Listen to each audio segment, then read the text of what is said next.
Welcome to Learn Jamming from. I don't know about you, but I found myself with very little time and a good amount of friends waiting for an awesome session later today.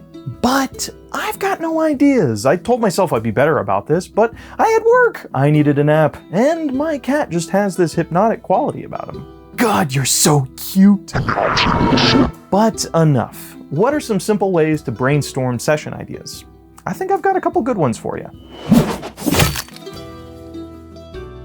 One thing about me is that I can't sit in silence and pull an idea, poof, from nowhere. My mind doesn't work like that, and I imagine there are a lot more people than just me struggling with the same thing. We need something to start with, some sort of spark to get the fires of creativity burning. My favorite place to start is always my players. Honestly, just asking them what they want may be enough to get you started on a session idea.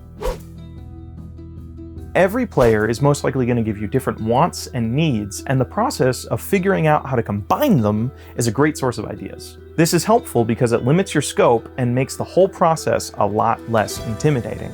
Here's an example using some of my players. Lucy wants a horror investigation, AJ wants to beat ass, and Brooke really wants a physical prop to play with at the table. There are a lot of useful things to go on here.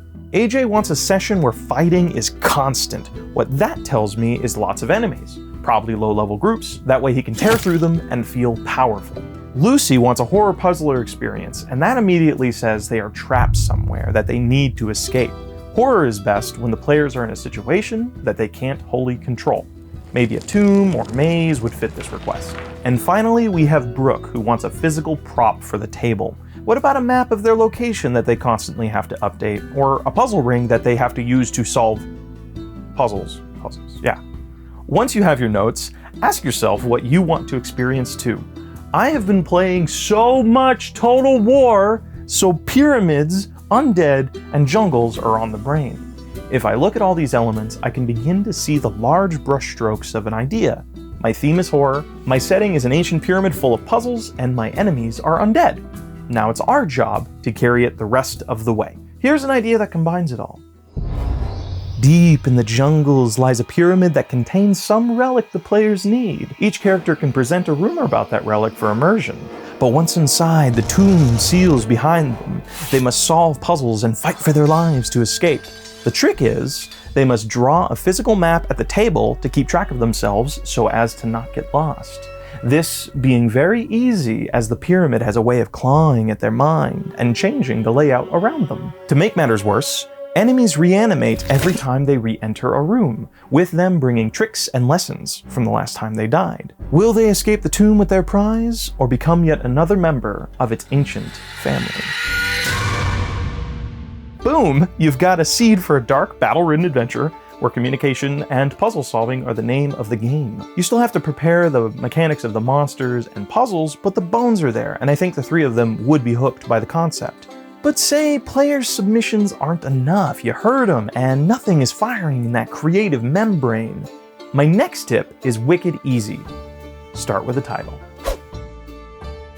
A little advice I learned from Blake Snyder's screenwriting book, Save the Cat, says a good title creates a solid mental picture of the story it represents. The Dark Tower, Game of Thrones, and Then There Were None. All of these give you instant insight into what story and imagery they might contain. So coming up with a fun little title or basing your session after an existing one, like a song, can help you find your way into a story. Let's start fresh. No sweet zombie pyramid. What are some words that come to mind for me? The first things that pop in there are On the Water, Dreamweaver, and Through the Mirror. The level of creativity and originality on these names isn't important. What you're looking for is something that sparks a thought, and then another, and then another. If one starts making you think of scenes, monsters, or general mood, you're onto something. Let's look at my favorite and come up with a paragraph pitch using the requests of our players. On the Water gives me a boat survival situation kind of vibe, so how about this? On the water, after boarding a steamboat, our group of investigators realizes they're inbound for a paranormal disaster. With no captain in sight, fish monsters invade the boat and prepare its passengers for an unholy ritual. Can our group solve the mystery and save their souls before the boat reaches the end of the line? Has an Agatha Christie situational horror premise. I dig it, and it's a good starting point to flesh things out later. More importantly, the conflict is clear. Stop the boat or die. It also alludes to who some of the major NPCs will be, such as the missing captain and the leader of the fish monsters, who could very well be the same person.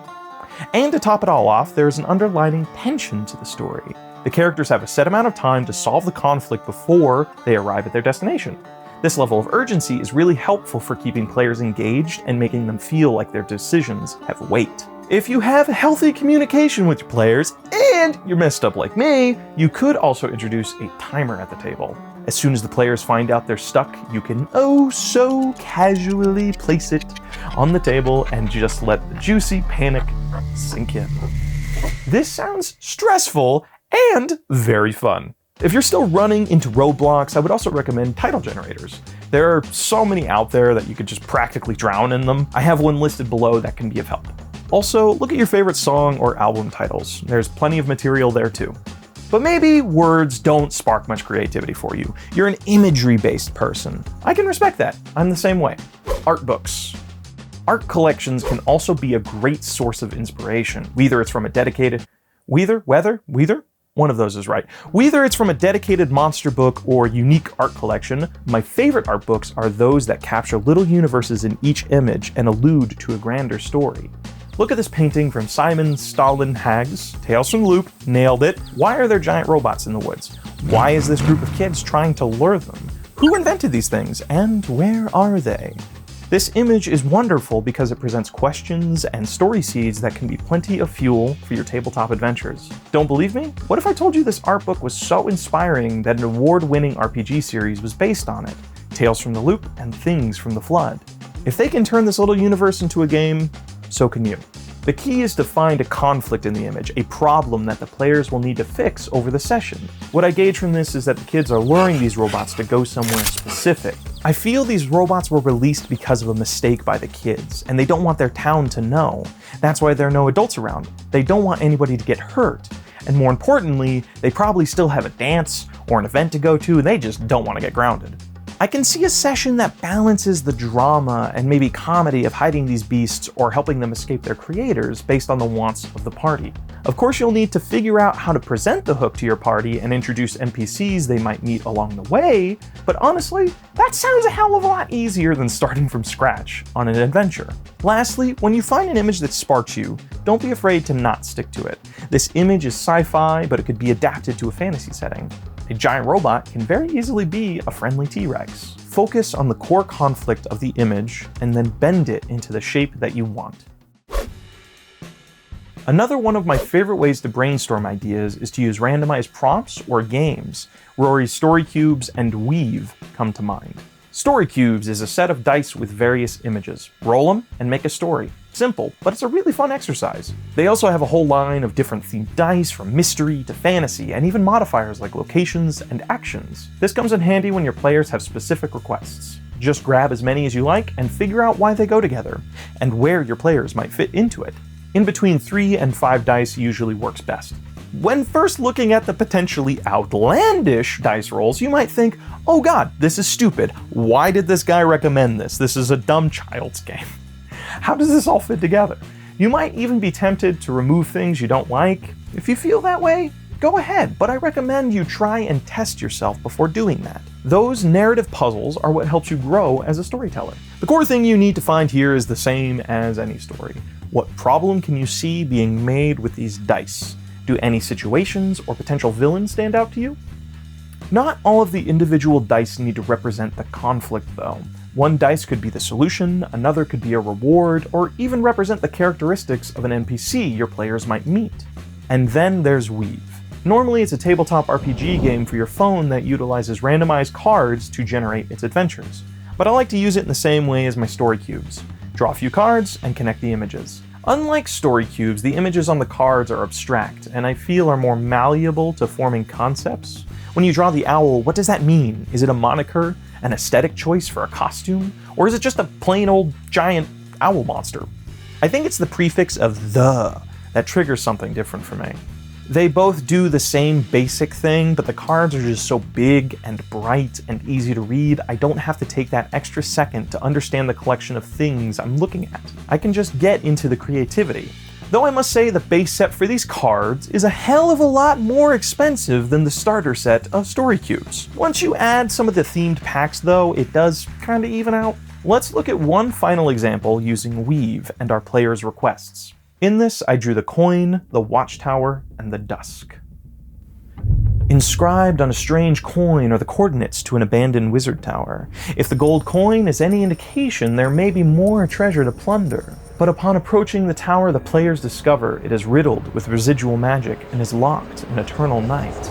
Until the coin is flipped, sending the tower into day, changing its layout and enemies. The players must shift the tower between dawn and dusk to reach its peak and discover its secrets. To put a sweet little cherry on top of this, there are two alternate bosses they could face. A mad wizard for the daytime cycle, and a lich for the night. If you couldn't tell, I love adventures with unique gimmicks. I feel it keeps things fresh and forces me to look at each adventure as a creative challenge. Will this adventure require me to make double the maps? Sure, but is it worth it? Definitely. Additionally, I can get a huge prop coin for the players at the table to use, and that could be very fun. The final thing I want to say about imagery games is that they are wonderful for breaking the formulas we make for ourselves. It's easy to fall back on structure habits when you need to write a session every week, but occasionally working with prompts we wouldn't normally think of not only keeps the players on their toes, but also helps us hang on to the magic of writing adventures. That about does it, team. Hopefully you've walked away with some fun ways to brainstorm your next session. Are these the only ideas out there? No, of course not. I am still very much learning. So I prepared some extra links for you below by other creators I really respect. Now, if you don't mind, I've got to get ready for my players to arrive. Oh, hey, Gibbs!